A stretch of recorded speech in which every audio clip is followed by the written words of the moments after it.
Hello and welcome to Delicious and Nutritious. My name is Chef Jerry Levine, and I'm joined by Marcia Richards, a registered dietitian from Beth Israel Deaconess Hospital, Plymouth. A special thanks goes out to PAC TV and the Center for Active Living for helping us bring this show to all of you. And today, as soon as I clear my screen, today we are going to be doing one of my favorite cold weather soups, and it is called Delicious Style, a Jewish style chicken soup with matzo ball. And for those of us that end up getting a cold during the winter time, and our nose is running and our head is aching, and we feel not wonderful, a good hot bowl of this with a couple of matzo balls is going to make you feel wonderful. And you know what also is good about this soup is it has a really good nutritional profile. And I'm going to turn you over to Marcia Richards, our dietitian, and Marcia's going to talk nutrition. Yeah, I'll just talk nutrition for just a second right now. We'll watch the video of Jerry preparing this awesome soup. And then I'm going to talk a little bit about the history of chicken soup. And we're going to think about chicken soup as comfort food, or is it a cure? So I'll provide you with some information and I'll let you be the judge on what you think about it. But briefly, this soup recipe is very low in calories, only 183 per serving. But it's packed with protein, 24 grams of protein, which is a good amount to have for a meal. Very low in carbohydrate if you're concerned about blood sugar levels or blood sugar management. Only 8 grams of fat, and only 2 of those 8 are saturated, which is a really good thing for your heart. And I'm wearing my heart scarf today as a result. And also low in sodium.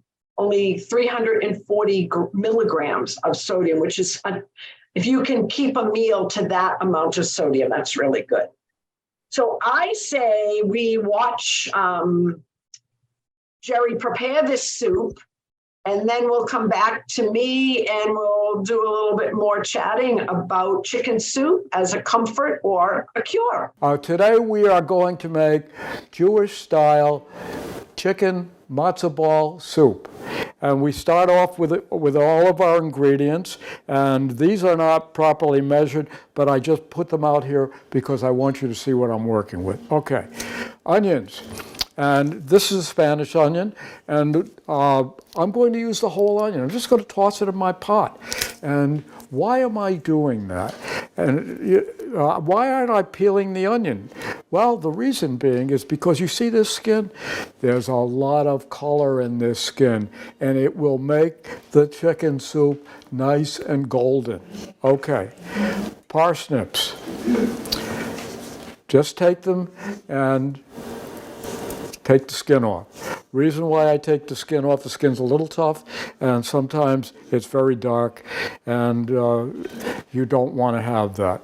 Now, celery, we use 2 stalks plus a half a cup of diced. Carrot, don't peel it. Nutrients are on that skin. Don't peel it. Okay, dill, parsley, salt, and there really is salt here, may not look like it, and fresh ground black pepper. Now we come down to the piece de resistance, which is our chicken. This is about a 4-pound chicken, and if you can get free range, that's a great idea. What I want to do is I'm going to talk about how I take the chicken apart, but I'm not going to actually do the cutting. But I'm going to use a knife just to point out what I'm doing. Okay, we've got the breast here, so we'll be cutting along the breast until we get all the way through the breastbone. Then we're certainly doing this on a cutting board, and we'll then flip it over and then cut along the backbone, which is right here. And you don't have to remove the backbone. There's no need to do that because the backbone has skin will also give you some flavor. And then what do? Well, then we take, now the bird is cut in half, so we will cut along here and remove the drumstick and the thigh. And what we have left is a half a breast. And what I like to do with the half a breast is I like to cut it in half. So we now have 2 breast sections, a drumstick, a thigh, and finally we cut off the wing, and the wing gets tossed in the pot also. So all of these things get tossed in the pot. One thing with chicken is there's a sanitation issue with that, and not all of them have the problem, but I like to make sure that I keep my hands nice and clean. I like to wear gloves, and the other thing is that when you are working with these things, don't take your knife and cut lettuce with it that you're going to use in a salad. So those are all the prep things. Into the pot, and the pot is brought up to a boil and then lowered down to a simmer, and it's going to cook 2.5 hours. Don't ask me if that's excessive. You'll get a lot more flavor if you actually do that. Okay, where do we go after 2.5 hours?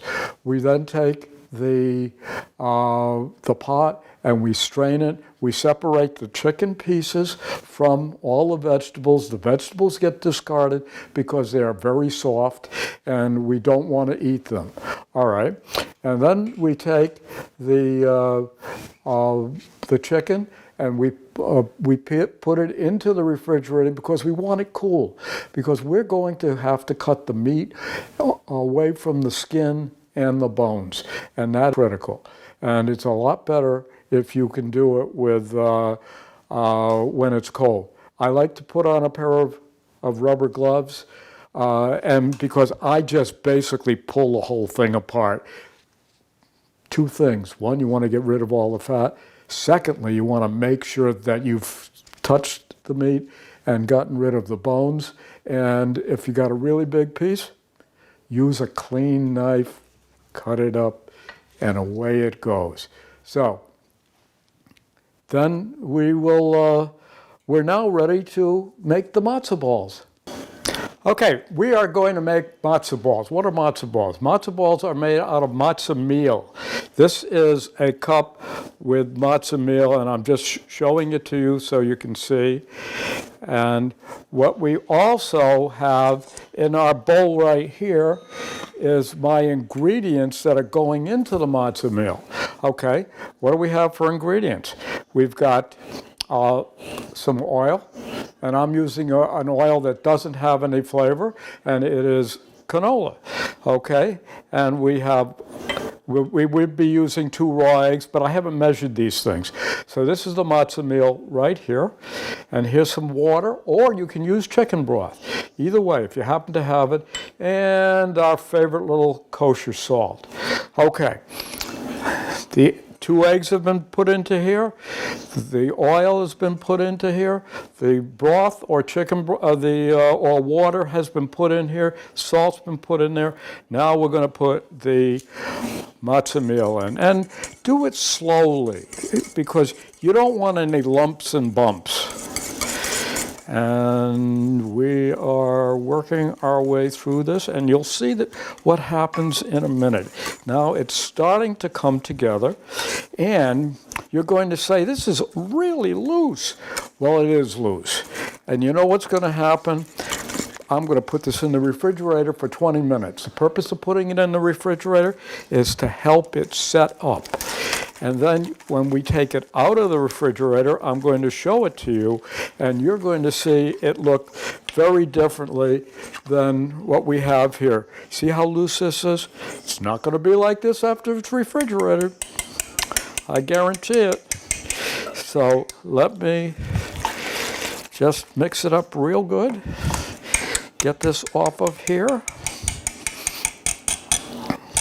Okay, we've just taken the matzo ball mixture out of the refrigerator. Now look at it here.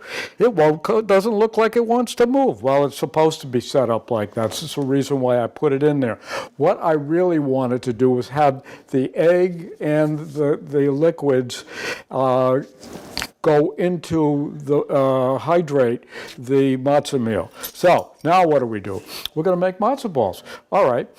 First thing I do is, this is just cold water, and I'm using approximately 1 tablespoon, maybe it's a full tablespoon. All right, watch my fingers. And why am I wearing gloves? Because I'm working with raw eggs. Now watch my hands. Look at this. Look at how nice and round this little guy is. That's what we want. Nice and round. Okay, into the chicken stock. And this is going to take approximately 20 to 25 minutes. And so again, we take a piece and see how we roll it up. Now, you're saying to me, that is one small matzo ball. Well, it's not going to be a small matzo ball after it gets cooked. Do another.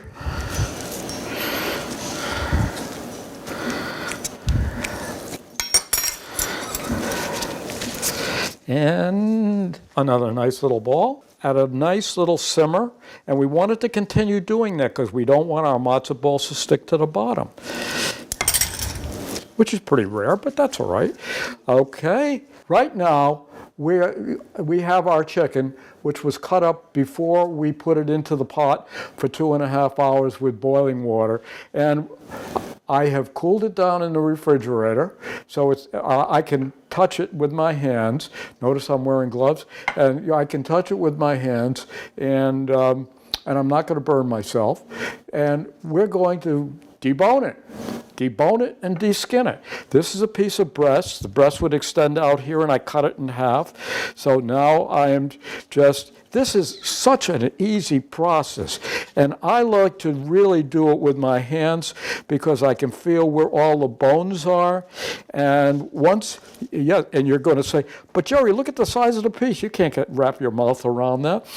Well, I have my handy dandy knife that any real big pieces are going to get made into small pieces. Okay, and just make sure that you remove, this is a wishbone, make sure you remove all of the bones. Now we're working on a breast, and I'm going to show you a thigh and how I work on a thigh. And it is so simple that you don't really need to buy things without that are skinless, boneless. Okay, let's do a thigh. Now the thigh, as you know, has got a bone that runs from here to here. And look at this, I just roll my finger around like that, and it opens up. And you want to remember, it's been cooking for 2.5 hours. It better be nice and soft. Okay. A little bit of squishing to make sure that we've got all the bones, but there shouldn't be. There should only be one bone in the thigh, and then you're going to get a piece of rib over there, rib bone, and we're going to move this off of here, and that, and okay, and these are the ribs, so we don't want the ribs. All right. Finally, there was a piece of breast that came off. That's fine. Let me show you. Knife. These are about the right size for what we want. All right, let's do another breast. And a lot of the pieces you won't have to do anything with. And so these are all, okay, this guy needs a little bit of a hack, so we're hacking.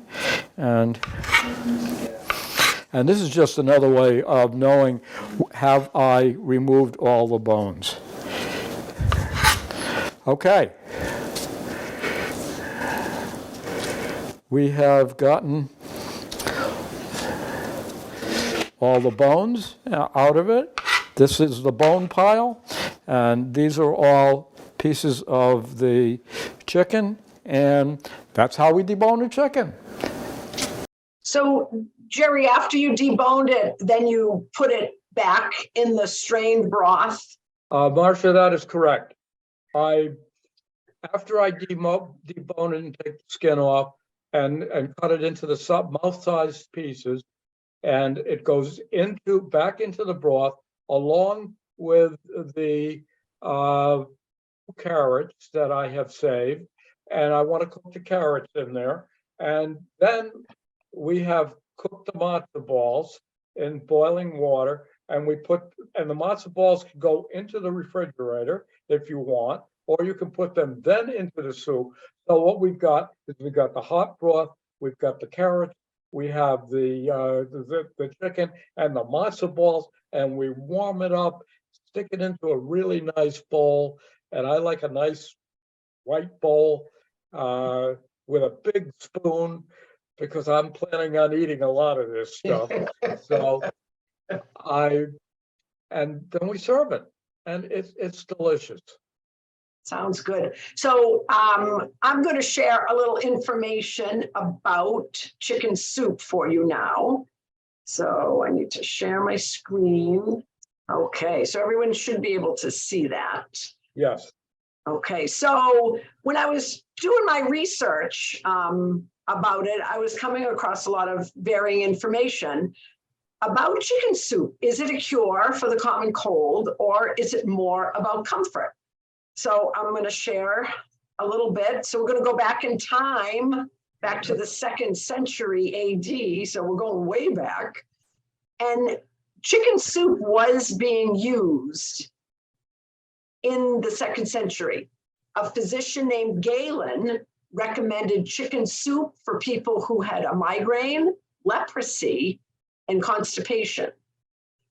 In 1198, the great Jewish philosopher Maimonides noted that chicken soup was especially good for people suffering from leprosy and asthma in his Guide to Good Health.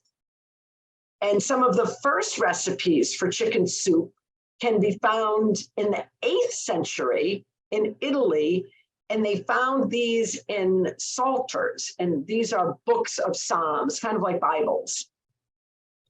So it's not a new concept to use chicken soup. And we're going to talk a little bit about the ingredients and why chicken soup might be good for asthma and some of these other things. Not too sure about leprosy. I'm not up on my medical knowledge on that one. So, is chicken soup a comfort food? So there was a study done. It was small, only 111 participants. So prior to the study, they asked all 111 participants if they considered chicken soup a comfort food, and they had to rate it on a scale from 1 to 5. So 1 would be, no, I don't really think it's a comfort food. 5, I believe it's a comfort food. Then they were randomly divided, both groups of people, into 2 separate groups, not based on their answers to this survey, 2 random groups, which is a strong aspect of this study. One group then was given chicken soup, the other group was not.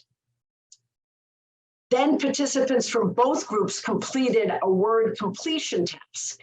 And most of these word completion tasks were about relationships. So they'd give them a statement, and they would fill in a word that they felt correlated with that statement. But most of these were about relationships. So after completing this task, all of the participants rated their current mood using a 20-item positive-negative scale. When they tallied everything up, they found that participants who considered chicken soup a comfort food and had also been served the soup were significantly better at completing the word completion task. So this word completion task was about relationships, and relationships can relate back to comfort. So that's how they were evaluating the comfort part of when I eat chicken soup, it comforts me. So scientists concluded that if a person had a comfort food, they may be better able to fight feelings of loneliness. So small study, definitely more research needs to be needed, but I thought it was kind of interesting in that those who had the chicken soup responded much differently to those who did not have the chicken soup. And you can see some old art on this slide about people giving their loved ones chicken soup. On the other side of the coin here, is chicken soup a cure? So a study was done in 2000, and it was published in the journal called Chest. And they tested chicken soup in the laboratory to determine why it might help with the common cold. So they collected volunteers and they gave these volunteers chicken soup, and then they drew the volunteers' blood. They found that in those volunteers who drank or ate the chicken soup, they had less movement of white blood cells called neutrophils. And these white blood cells defend against infection. And this is probably an anti-inflammatory effect. So that might be what was going on with asthma and migraines and different things like that from our 2000 AD, those type second century AD studies, although they wouldn't have known why, but that could be the reason. So researchers are unable to pinpoint what ingredient makes this happen. They wonder if it could be a synergistic effect between the vegetables and the chicken working together. So we've got onions and celery and carrots in this recipe. Carrots are rich in vitamins A and C, which are antioxidants, so they prevent an anti-inflammatory effect. Chicken is a great source of protein that helps stimulate our immune system, helps keep our immune system healthy. So that could be some of how the ingredients are working together. Another study was done in Mount Sinai in Miami. There's a lot of Mount Sinai hospitals. So this one was done in Miami. And another small study, they had 15 volunteers, and they wanted to see if chicken soup helped. So what they designed was a study that they gave their volunteers hot chicken soup, hot water, and cold water. And what they were looking for was mucus changes in the nasal cavity. What they found was the cold water didn't do anything. The hot water did help move airflow and mucus in their noses, but the chicken soup worked better than the water, which is kind of interesting too, that there was something else in that chicken soup that was doing more benefit than the water. Again, another small study, but interesting to say the least. And I love this little cartoon. Let's be on the safe side and hang a bag of chicken soup. So we're going to drink it though. We're going to eat it. So is it a comfort or is it a cure? Maybe it's both. Chicken soup is a well-balanced meal. It's rich in nutrients, and it also hydrates us. And all of these things will help us to feel better, and they do promote better health. The onions and the garlic are rich in organosulfides. Organosulfides stimulate another white blood cell called macrophages. And macrophages, whenever we're exposed to something that doesn't belong in our body, they rush to the scene and they try to take care of it. They detect and destroy harmful organisms, as well as a whole bunch of other white blood cells. The carrots, as I mentioned, are high in vitamin A, and this can protect mucous membranes. And mucous membranes also act as a barrier against invaders. So our skin is our first protection, but then we've got a mucus in all parts of our body, and mucus is there to help prevent organisms from getting through to whatever part of the body that mucus is present. And also cilia, the little hairs in your nose, the little hairs in your ears. We've got cilia on our lungs. Those are also part of our body to help protect us from invaders, things that don't belong. Whatever the case, whether you believe it's a comfort or a cure, no matter what, I think all of us can agree that a pot of soup is always great to gather around and enjoy. So I found this little quip here. Chicken soup, they say it's good for whatever ails us. A little lean protein to give us strength, herbs and veggies for essential nutrients, a hearty broth to help us rehydrate, one comforting concoction of hope and good wishes stirred by the hands of love. So I kind of love that whole statement. And I think Jerry's soup is definitely something to be added to that. So Jerry and I are open to any questions, and we think all questions are good, and we should question everything.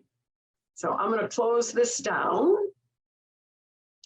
So Jerry and I would like to thank all of you for being here with us at Delicious and Nutritious. We'd also like to thank PAC TV for producing.